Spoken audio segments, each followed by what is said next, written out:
Hey everybody, this is a quick video to help you in case you have a Bosch brand induction cooktop and you're getting an E9000 error and you're wondering what's going on here and what do I need to get rid of this and get my stove working again.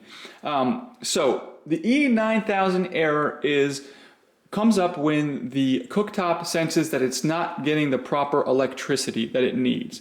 And so what we need to do to get rid of this error is to get it the electricity that it needs. And there's a couple reasons that it might not be getting the electricity that it needs.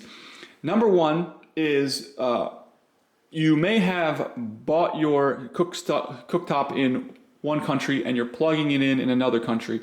And the electrical protocols of those two countries are different, and so it's not getting the electricity that it's expecting to get. So that's one of the reasons you might be getting it.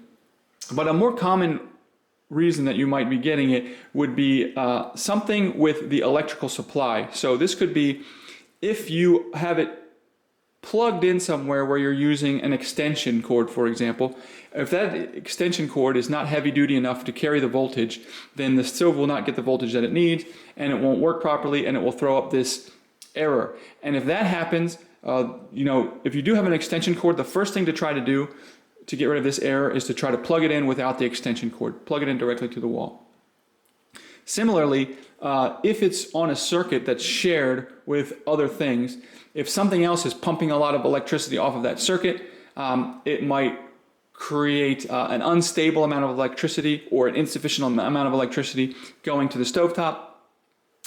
So if you do have other things on the circuit, make sure all those things are turned off, nothing's being used, nothing is consuming electricity, and see if it doesn't get rid of that error. And if it does, then you know what's going on. You just need to get those things off that circuit and preferably have a dedicated circuit just for the stovetop.